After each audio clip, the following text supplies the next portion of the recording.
নির্বাচন কমিশনের ঘোষিত তফসিল অনুযায়ী মনোনয়ন ফর্ম জমাদানের শেষ দিন আগামীকাল সোমবার। এ বিষয়ে আরও জানাতে রাজধানীর আগারগাঁওয়ের নির্বাচন ভবন থেকে যোগ দিয়েছেন সহকর্মী সুলতানা জাহান মিতু। আজকে তো একটি গুরুত্বপূর্ণ খবর যে তারেক রহমান ঢাকা 17 আসন থেকে তার একান্ত ব্যক্তিগত সচিব তার হয়ে মনোনয়নপত্র সংগ্রহ করেছেন। পাশাপাশি আগামীকাল সোমবার জমাদানের শেষ সময়। তো আজকে সংগ্রহ এবং জমাদানের কার্যক্রম কেমন দেখছেন? দেখুন, সংগ্রহ এবং জমাদানের শেষ সময় যেহেতু আগামীকাল, আজকে মোটামুটি চলছে, যেহেতু আর মাত্র একটি দিন বাকি আছে।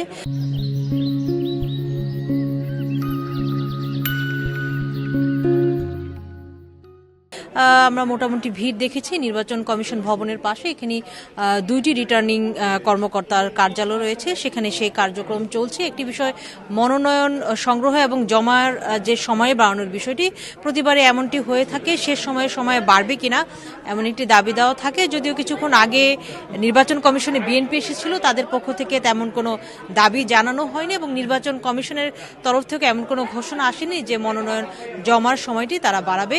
একটি বিষয়, মনোনয়ন ফর্ম জমার সময় শেষের পরে নির্বাচন কমিশন আগামী 4 জানুয়ারি পর্যন্ত যাচাই বাছাই করবে এবং এরপরে পরবর্তী প্রক্রিয়া চলমান থাকবে। একটি বিষয়, এই যে বিএনপির ভারপ্রাপ্ত চেয়ারম্যান তারেক রহমানের মনোনয়ন ফর্ম জমা নেওয়ার সংগ্রহ করার যে বিষয়টি, সেটি সেগুনবাগিচায় বিভাগীয় কমিশনারের কার্যালয়, অর্থাৎ সেই সংশ্লিষ্ট আসনে রিটার্নিং কর্মকর্তার কার্যালয় থেকে তিনি সংগ্রহ করেছেন। আরেকটি বিষয়, ভারপ্রাপ্ত চেয়ারম্যান তারেক রহমানের আরেকটি বিষয় যেটি আলোচনায়, যে তিনি তার এনআইডি প্রস্তুত হয়ে গেছে, তবে এনআইডিটি কখন হস্তান্তর করা হবে সেটি এখনও নির্বাচন কমিশনে জানায়নি। আরেকটি বিষয়, এনআইডি প্রস্তুতের পরে বিএনপি ভারপ্রাপ্ত চেয়ারম্যান তারেক রহমানের ভোটার তালিকায় অন্তর্ভুক্ত হওয়ার একটি বিষয় আছে এবং তাকে অন্তর্ভুক্ত করে আরও একটি সম্পূরক ভোটার তালিকা নির্বাচন কমিশনের প্রকাশ করবার কথা রয়েছে। সেই প্রক্রিয়াটি চলছে। একটি বিষয়, যেহেতু তফসিলের পরে জনাব তারেক রহমান ভোটার হয়েছেন, তাই এখানে নির্বাচন কমিশনের বৈঠক করে সিদ্ধান্ত নেওয়ার কথা যে কিভাবে তাকে ভোটার তালিকায় অন্তর্ভুক্ত করা যায়। আইন অনুযায়ী আসলে সেটি হয়ে থাকে। সেই প্রক্রিয়াটি এখনও চলছে। নির্বাচন কমিশনের তরফ থেকে চূড়ান্তভাবে জানানো হয়নি যে তারেক রহমান এখন পর্যন্ত ভোটার তালিকায় অন্তর্ভুক্ত হয়েছেন কিনা, তবে অভ্যন্তরীণ বিভিন্ন সূত্রে আমরা যেটি জানতে পেরেছি, কাজটি সম্পূর্ণ হয়েছে। এখন সম্পূরক ভোটার তালিকা সম্পাদনের কাজটি চলছে।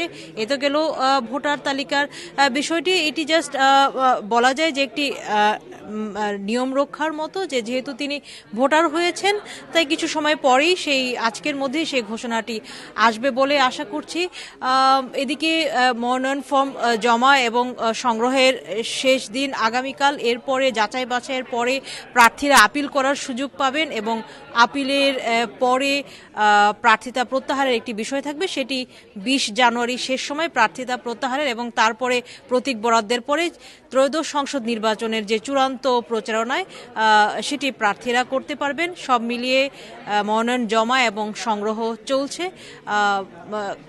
এই নিয়ে হয়তো আরও তথ্য আমরা জানতে পারবো আরো কিছুক্ষণ পরে। এখন পর্যন্ত এই ছিল সব। ধন্যবাদ আপনাকে। নির্বাচন ভবন থেকে জানাচ্ছিলেন আমাদের সহকর্মী সুলতানা জাহান মিতু।